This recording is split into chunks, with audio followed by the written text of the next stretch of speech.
పాండిచ్చేరిలో one of the famous beach rock beach. ఈ rock beach దగ్గర 31st night రోజు అందరు గ్యాదర్ అవుతారు అన్నట్టు. అయితే మేము కూడా ఆ గ్యాదరింగ్కి వెళ్దామని చెప్పేసి మా రూమ్ నుంచి బయలుదేరినాం. ఈ గ్యాదరింగ్ స్పాట్ మా రూమ్కి 2.5 to 3 kilometers మధ్యలో ఉంటుంది. ఆటో వాళ్ళని మాట్లాడితే దాదాపు 7 మెంబర్స్కి వాళ్ళు 400 రూపీస్ ఛార్జ్ చేశారు. సరే అని చెప్పేసి వెళ్ళినాం అన్నట్టు. గ్యాదరింగ్ అంతా అయిపోయింది. గ్యాదరింగ్ అంతేం కాస్ట్ లేకుండే. గ్యాదరింగ్ నుంచి రిటర్న్ అవుతుంటే ఒక్కొక్క ఆటో వాళ్ళు దాదాపు 800 to 1000 రూపీస్ దాకా అడుగుతారు. ఇక మన అవసరం కాబట్టి గత్యంతరం లేక ఒప్పుకొని సప్పుడేక రూమ్ చేరుకున్నాం. ఇక ప్రొద్దున్నే నేను సేమ్ ప్లేస్ ఆ వైట్ టౌన్ చూద్దామని చెప్పేసి బయలుదేరిన అన్నట్టు. అంటే రాక్ బీచ్ పక్కకే ఉంటుంది. ఇక ఒక్కనే రూమ్లోకి వెళ్ళి బయలుదేరుతుంటే నాకు ఈ షేర్ ఆటో కనిపించింది.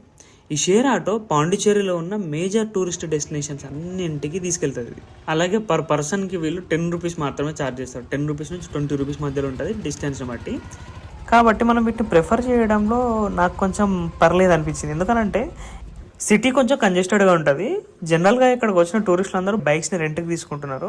ఆ తీసుకొచ్చిన బైక్స్ అన్నిటిని ఎక్కడ కాఫీ షాప్ కాడ కానీ, లేకపోతే ఒక మంచి ఇంటి దగ్గర కానీ, ఎక్కడైనా మంచి ఫోటోషూట్ ప్లేస్లో కానీ పార్క్ చేద్దామంటే వాళ్ళు పార్క్ చేయలేకపోతున్నారు. మస్తు ఇబ్బంది అవుతున్నారు. మీకు అలాంటి పార్కింగ్ ప్రాబ్లమ్స్ ఉండొద్దు అని అనుకుంటే, స్ట్రీట్ వ్యూని మంచిగా ఎంజాయ్ చేస్తూ నడుచుకుంటూ వెళ్ళాలి అని అనుకుంటే ఈ ఆటోస్ని తీసుకొని మీరు డైరెక్ట్ మీరు ఆ డెస్టినేషన్స్కి వెళ్ళి మంచిగా ఎంజాయ్ చేసి రావచ్చు.